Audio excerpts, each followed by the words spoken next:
The Seattle downpour. There are certain moments in life that function like portals between the person you thought you were and the person you're about to become. Mine arrived on a Tuesday morning in October, wrapped in Seattle's typical autumn. Drizzle, not the dramatic downpour that makes for good storytelling, but the persistent, unremarkable kind that slowly soaks through everything. I was standing at my home office window, coffee cooling in the mug that my wife Valentina had placed on my desk precisely 12 minutes earlier, always with a kiss on my cheek, always with the same "have a productive day, darling." The warmth of her lips still lingered as I absently watched the garbage truck make its weekly pilgrimage through our neighborhood's immaculate streets. That's when I saw it. A moment so small yet so catastrophic that I can now divide my life into everything before and after that single frame of existence. Valentina, my elegant, carefully curated wife, was standing at the end of our driveway in her silk robe, ostensibly taking in our recycling bin.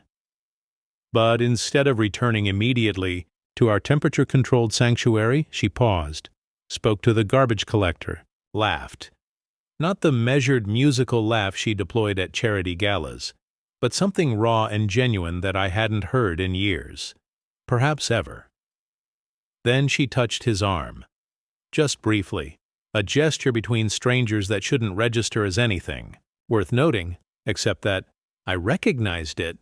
It was the exact same touch she had used on me 13 years ago in the bar of the Four Seasons, when I was still just another client and she was still Veronique, the most sought-after companion at Galaxy-exclusive introductions. I suppose I should introduce myself properly. Julian Harwood, 54, founder and CEO of Harwood Systems. Net worth, fluctuating between the high 8 and low 9 figures depending on the market's mood swings. Divorced once, amicable, no children. Widowed once, less amicable, pancreatic cancer doesn't negotiate, and currently married to a woman whose past profession involved providing companionship to men like me. Yes, I married an escort. Or rather, I married Valentina, who used to be an escort named Veronique, who before that was Valerie Sorokina from a forgettable town outside of Novosibirsk. But we don't talk about that last part. Actually, we don't talk about any of it. Isn't that the unspoken contract of reinvention?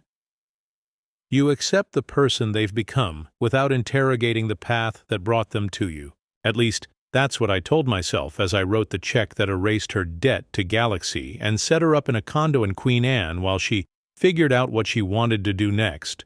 What she wanted, it turned out, was me, or at least the life I could provide. I'm not a fool. At least I didn't think I was. I understood the transactional nature of our beginning. But somewhere between that first night at the Four Seasons and our wedding 2 years later, I convinced myself we'd transcended the economic foundation of our relationship and built something authentic. Maybe we had. Or maybe the truly impressive skill set Valentina brought to our marriage wasn't the obvious one involving physical flexibility, but rather her chameleon-like ability to become exactly what I wanted, sometimes before I even knew I wanted it, until that Tuesday morning when I witnessed something that finally made me question, who is Valentina when she isn't busy being my wife? I should tell you about the first time I met her. Not because it's particularly relevant to the garbage collector situation, but because you can't understand the magnitude of what I witnessed without knowing where she came from. Galaxy exclusive. Introductions operated out of an unmarked office in Belltown, catering to Seattle's tech elite, visiting executives and the occasional Saudi prince with a penchant for discretion. I found them through a recommendation from my then CFO during a particularly bleak period after my second wife's death. "You need company, not complications," he'd said, sliding a business card across my desk as though passing state secrets. The card featured only a phone number embossed in silver on heavy black stock. I called. Arrangements were made, credit card details exchanged. A date was scheduled at the Four Seasons bar, where I was to look for a woman in a blue dress drinking a particular obscure cocktail. Veronique exceeded all expectations, which, considering the astronomical introduction fee, was the minimum requirement. She was tall, with dark hair cut in a precise bob that framed features that were striking rather than conventionally beautiful. Her accent contained hints of something European but remained geographically untraceable. She spoke intelligently about contemporary art, foreign policy, and the specific technological innovations my company specialized in. "How do you know so much about quantum encryption?" I asked, genuinely impressed. "I make it a point to understand what interests my companions," she replied, maintaining eye contact just long enough to create intimacy without aggression, a calibration so precise it could only be deliberate. Later, in the presidential suite that Galaxy had helpfully reserved in my name, I discovered how thoroughly her professional expertise extended beyond conversation. I won't subject you to the mechanical details, but I will say this. There's a difference between someone performing pleasure and someone creating an experience. Veronique was firmly in the latter category. What separated her from others in her profession, at least according to Philip, my Galaxy account manager, was her psychological acuity. "She doesn't just provide a service," he explained during our brief phone conversation when I subsequently requested her exclusively. "She provides exactly what you didn't even know you needed." Over the next 6 months, Veronique became my regular companion, at first weekly, then more frequently as my supposed needs expanded to include dinner companions for business events, weekend getaways, and eventually, rather embarrassingly, someone to talk to about my actual problems. It was during one such confessional, in a boutique hotel overlooking Lake Washington, that she first mentioned her real name. "Valentina," she said quietly, when I asked what she called herself when she wasn't being Veronique. "But only 2 people know that. My grandmother, who's no longer alive, and now you. It felt like a gift, this small piece of authenticity. I didn't know then that it was merely the first strategic revelation in what would become an intricate campaign of selective disclosure. 2 weeks later, she confessed she wanted out of the business. A month after that, she tearfully revealed the debt she owed Galaxy for bringing her to America. 3 months later, she was independent, living in the condo I provided, taking classes at Seattle Central College, and casually mentioning what a shame it was that such a brilliant man spent so many evenings alone in his empty mansion. By our first anniversary, I had convinced myself it was love. By our third, I had almost completely forgotten how we met, rewriting our history, even in my own mind, until that Tuesday, when a garbage collector made my wife laugh like a stranger. His name, I discovered through some casual questioning of our community's property manager, was Derek Santos, 34 years old, 6 years with Seattle Waste Management, divorced, no children, lived in an apartment complex in White Center, a neighborhood that might as well be on another planet from our gated community in Laurelhurst. I found myself staring at his employee ID photo one evening in my study, glass of scotch in hand, wondering what this unremarkable man could possibly offer my extraordinary wife. The answer arrived with unexpected clarity. Perhaps what he offered was precisely his unremarkableness. With Derek, there was no performance required, no carefully calibrated persona to maintain. He had no expectations of who Valentina should be, because he had no investment in the myth of her that I had so enthusiastically helped construct. Over the next 3 weeks, I orchestrated a series of work-from-home mornings that coincided with garbage collection. Each time I witnessed small variations of the same scene, Valentina finding reasons to be outside, the conversation growing longer, the laughter more familiar, the distance between them gradually shrinking. It was during week 4 of my surveillance that I saw her pass him something, a piece of paper, perhaps a phone number.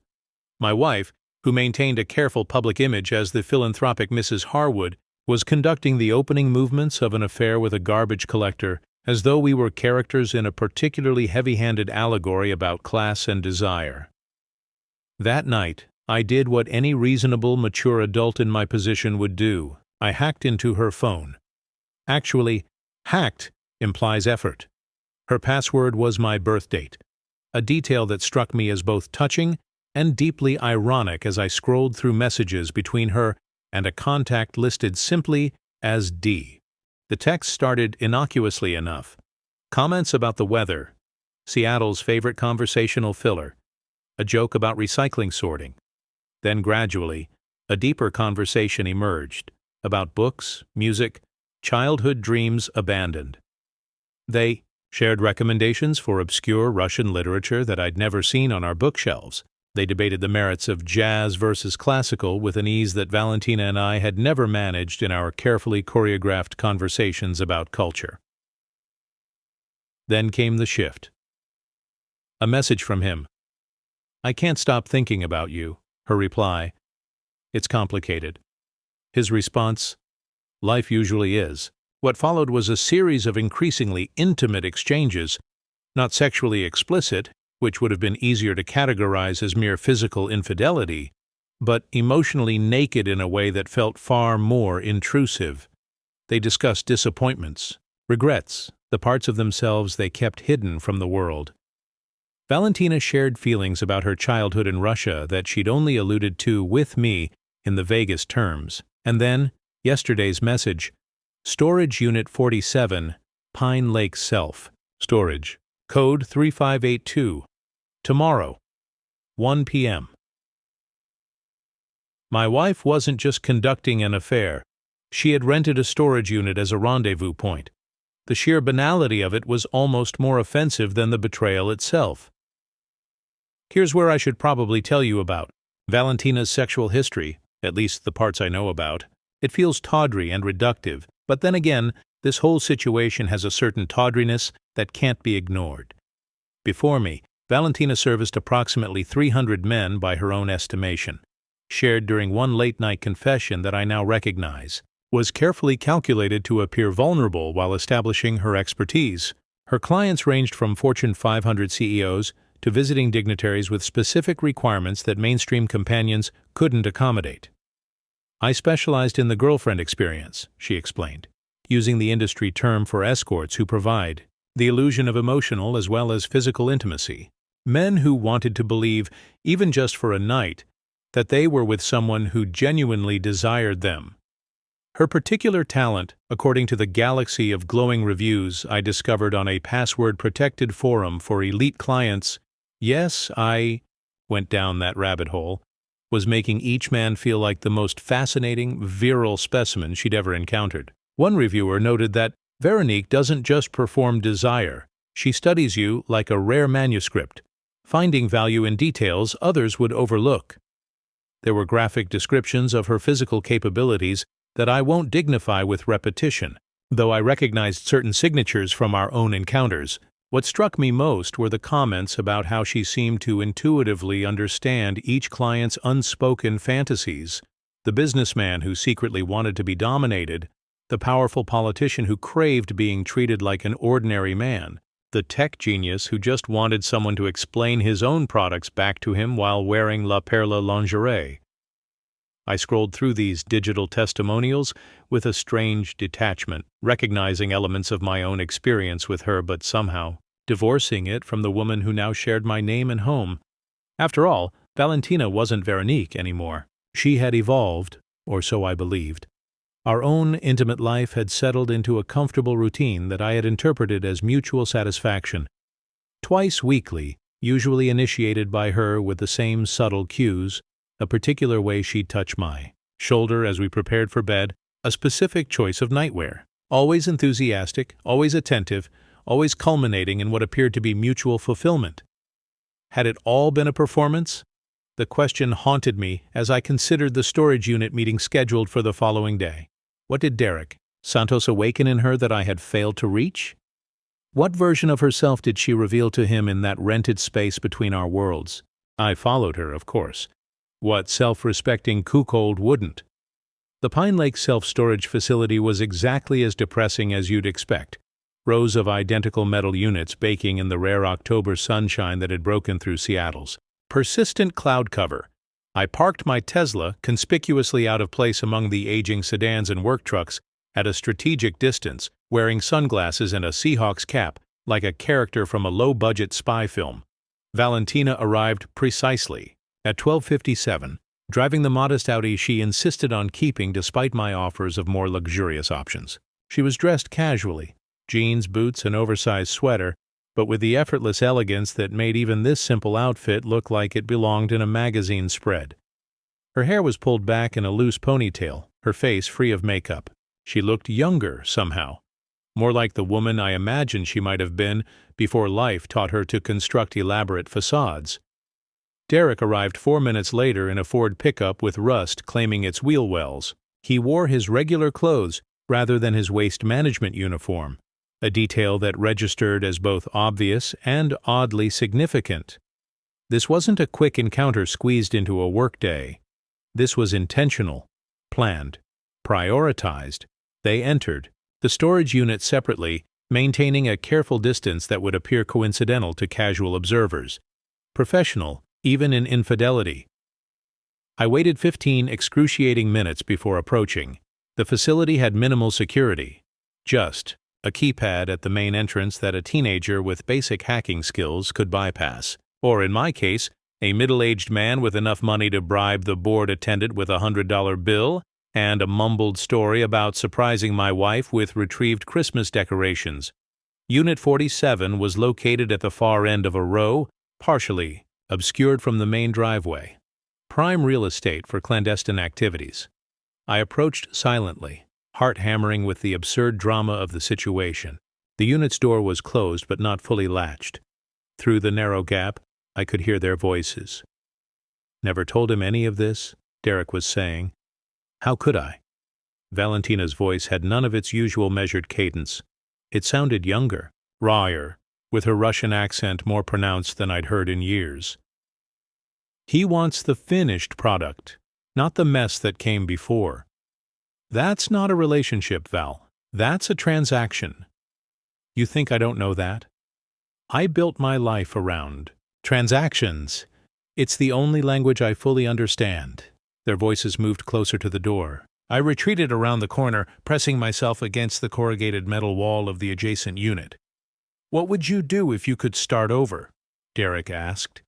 "If none of this had happened, not Russia, not Galaxy, not Julian, just you, making choices based on what you actually want." There was a long pause before she answered.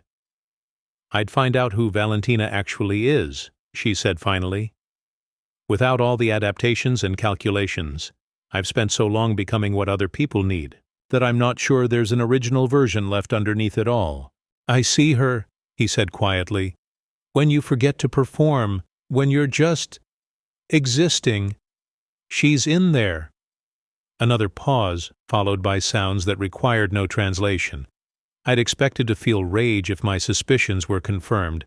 Instead, I felt a profound emptiness, as though I'd discovered that a treasured antique was actually a clever reproduction, valuable in its own way, but not the authentic artifact I'd believed I possessed.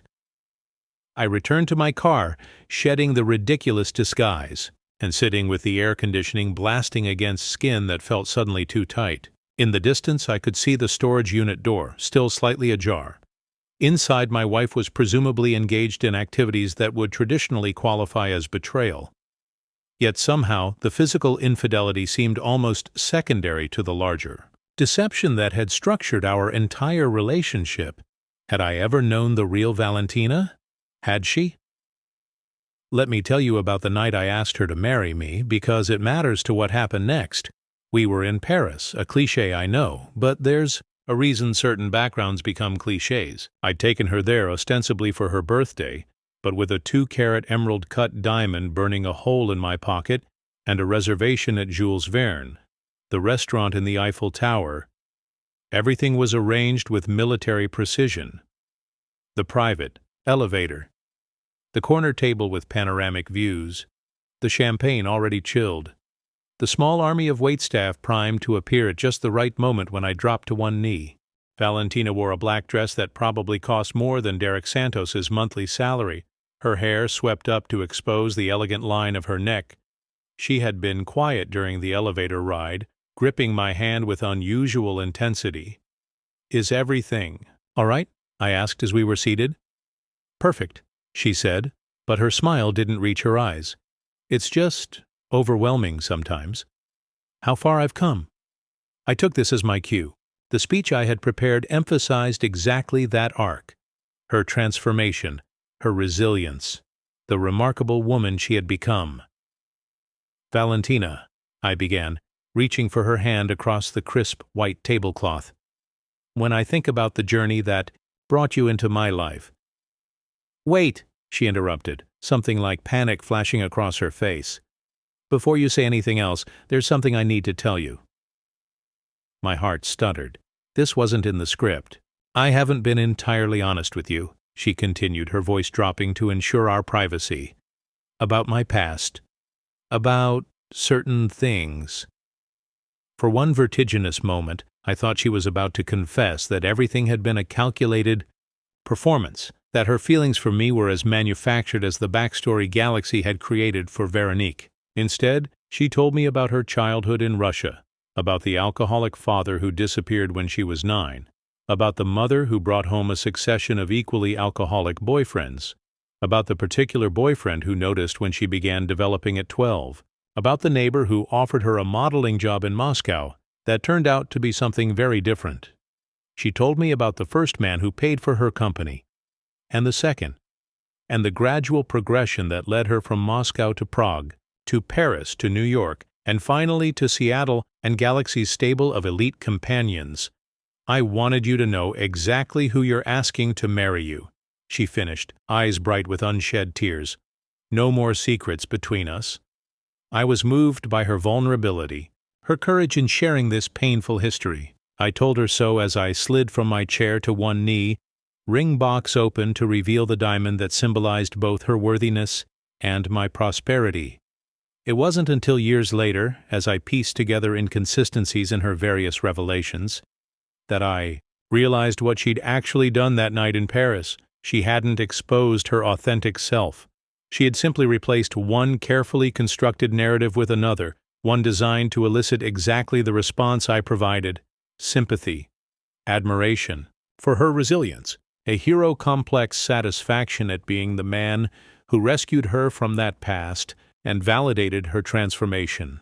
I had congratulated myself on accepting the real Valentina, not realizing I was merely embracing another character she had created, one tailored precisely to my psychological profile. Sitting in my car outside the storage unit where my wife was connecting with a garbage collector, I wondered what version of herself she had revealed to him, and whether it was any more authentic than the one she had shown me.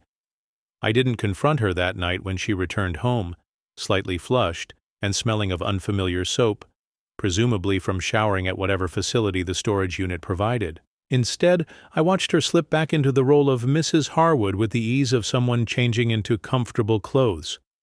"Productive day?" she asked, kissing my cheek exactly as she did every evening. "Enlightening," I replied, searching her face for any flicker of concern. There was none. Her performance remained flawless. Over dinner, she chatted about the charity auction she was organizing, her conversation with our landscape designer about fall plantings, the new exhibition at the Seattle Art Museum she thought we should attend. All delivered with the precise blend of intelligence and deference that had always made me feel simultaneously impressed and needed. I found myself studying her with new eyes, noticing the subtle calculations behind each response, each gesture, the way she modulated her opinions to complement but never overshadow mine, the carefully dispensed personal revelations that created the illusion of intimacy without actual vulnerability. It was like watching a master class in human behavioral engineering. I should have been angry. Instead, I was fascinated, and, if I'm being honest, a little impressed by the sheer virtuosity of her performance. "Is everything all right?" she asked, catching me staring. "You seem distracted." I smiled, deciding in that moment that two could play at this game of concealments and calibrated revelations.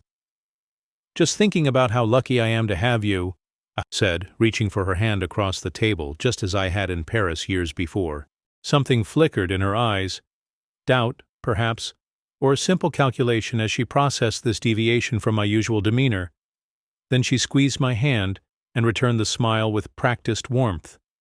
"I'm the lucky one," she replied, exactly as she was supposed to.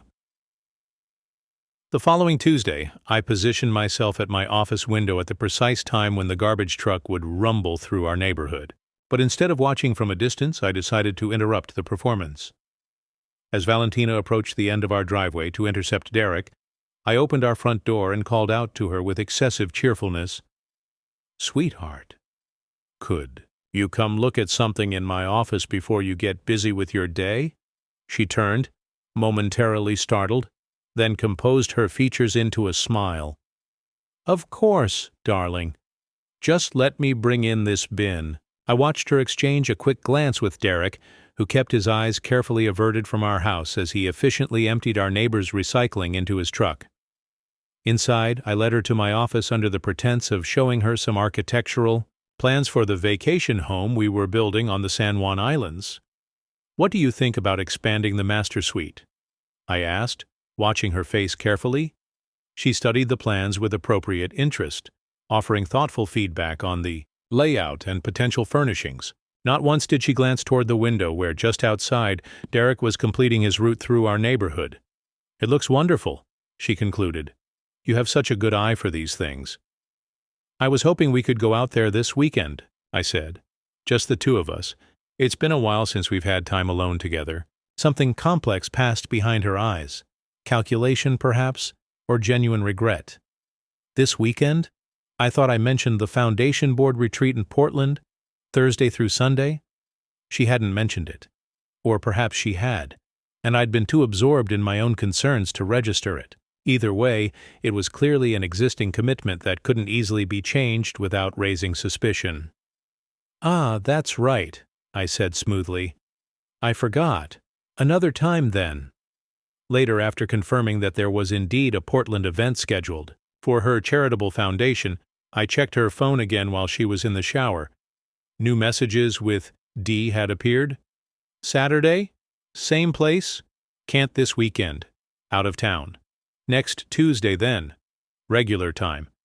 I replaced her phone exactly as I'd found it, my mind already formulating a plan. This game of performances and counter-performances needed to reach its climax, and I was determined to control the final act. The weekend passed with Valentina in Portland, legitimately, as confirmed by the Foundation's social media posts, and me alone in our excessively large house, contemplating the strange trajectory that had brought us to this point. Had I ever loved the real Valentina? Had I simply been so captivated by the fantasy she created that I mistook appreciation for genuine connection? And wasn't that, in its way, exactly what she had originally been paid to provide? The girlfriend experience, the illusion of authentic intimacy? Perhaps our entire marriage was just an extended version of the service she had once provided professionally. The only difference was the permanence of the arrangement and the comprehensive nature of the role. Yet there had been moments. Quiet, Sunday mornings, shared laughter over private jokes. The gentle way she tended to me during a particularly vicious bout of flu that felt genuinely authentic. Had those been performance too? And if so, did it matter if the impact was real? By the time she returned Sunday evening, I had reached a decision.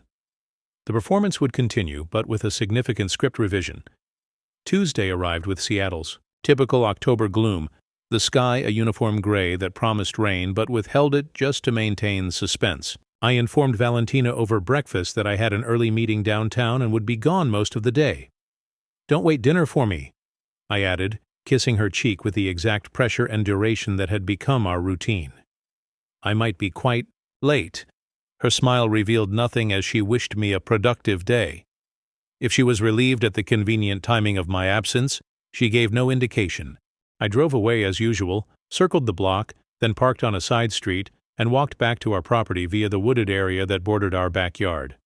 Our security system, which I had helped design, had certain blind spots known only to me, including a path from the adjacent nature preserve that allowed access to our property without triggering the perimeter alerts. From the concealment of our pool house, I watched as the garbage truck made its appointed rounds through the neighborhood. As predicted, Valentina emerged from our house just as Derek reached our driveway. They spoke briefly with the practiced casualness of people accustomed to being observed. Then she handed him what appeared to be our electric bill, an innocuous exchange that wouldn't raise eyebrows if noticed. I checked my watch. 10:17 a.m. If their previous pattern held, They would meet at the storage unit around 1:00 p.m. At 12:30, Valentina's Audi backed out of our garage. I gave her a 15-minute head start, then followed in my seldom-used Range Rover, less conspicuous than the Tesla for surveillance purposes. The storage facility was busier today. A moving truck occupied the main loading area, with a family, transferring possessions in that particular combination of chaos and efficiency that marks major life transitions. I parked at the far end of the lot, positioning myself with a clear view of Unit 47. Valentina arrived first this time, entering the unit quickly with a familiarity that suggested this wasn't only their second meeting here. Derek's pickup appeared 7 minutes later. He glanced around casually before approaching the unit, then slipped inside with minimal fuss.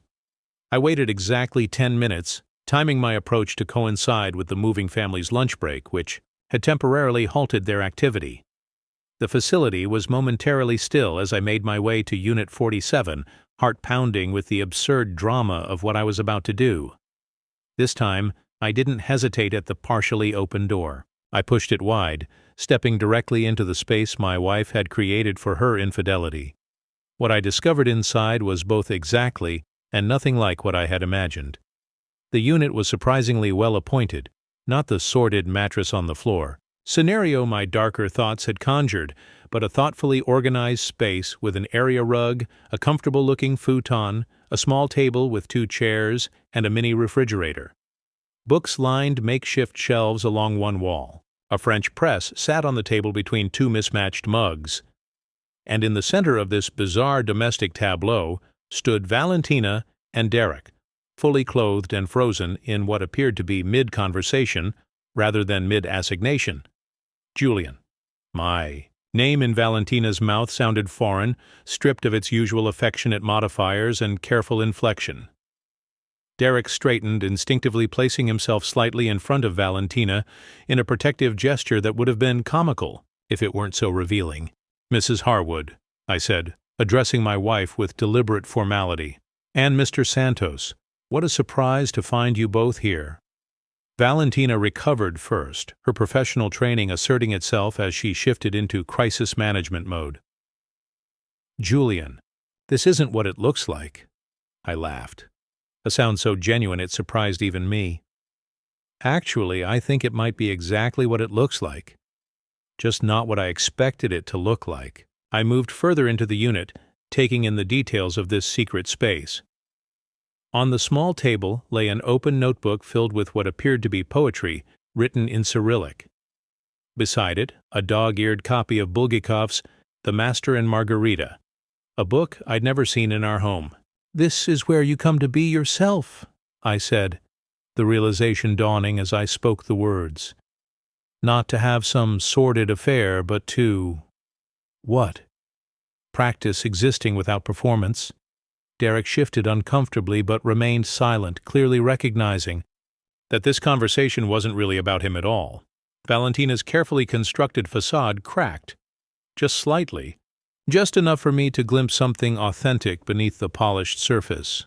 Fear, certainly, but also relief. "How long have you known?" she asked. "About this specifically?" "A couple of weeks." "About the larger performance?" "I think I've always known on some level. I just chose to enjoy the show rather than question its authenticity." She flinched at the word performance, but didn't deny it.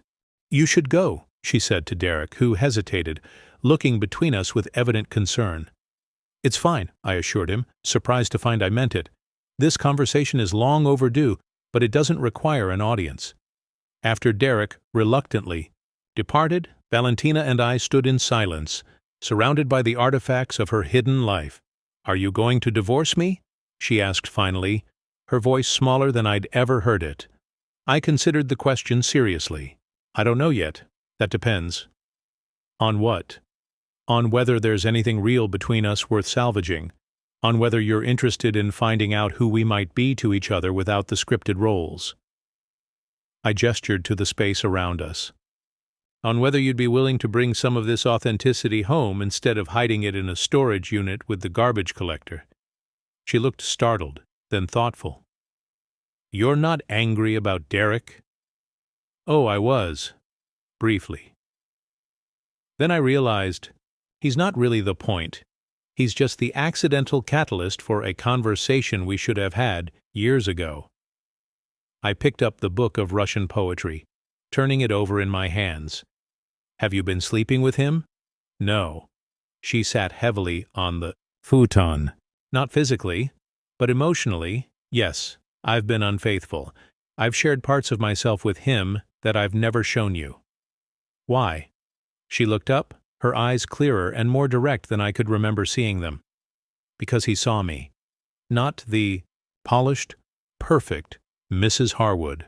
Not the carefully calculated version of Valentina designed to make you feel simultaneously proud and needed. Just me. Messy, complicated, unfinished me. And you thought I wouldn't want that version? Would you have? Really? She gestured around the storage unit. This is who I am when I'm not performing.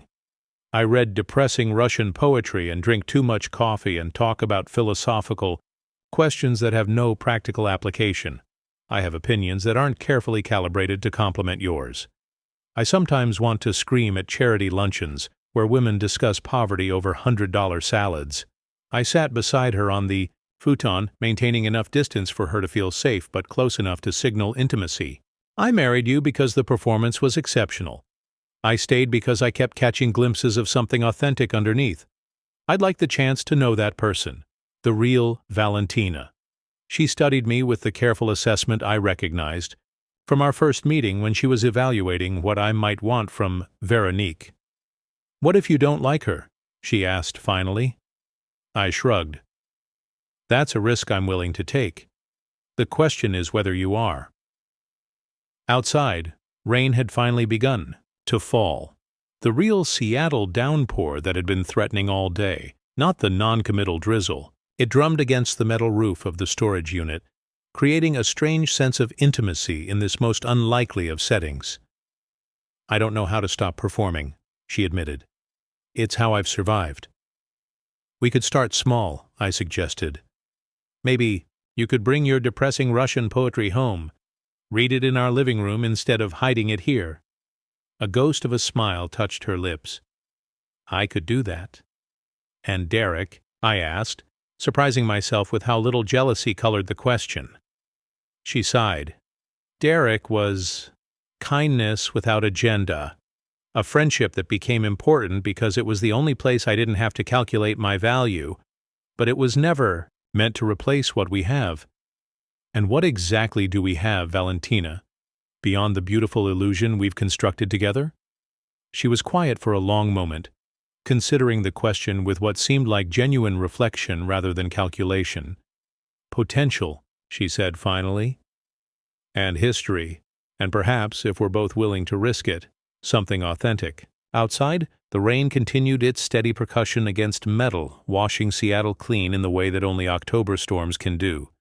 Inside Unit 47, my wife and I sat side by side, contemplating the strange possibility that our marriage might actually begin where her affair ended, not with passion or perfect understanding, but with the simple, terrifying prospect of being known. I reached for her hand, and for the first time in our long acquaintance, I couldn't tell whether her response was calculated or spontaneous. Perhaps that uncertainty was its own kind of beginning. Shall we go home? I asked. She nodded, gathering her notebook and the Bulgakov novel.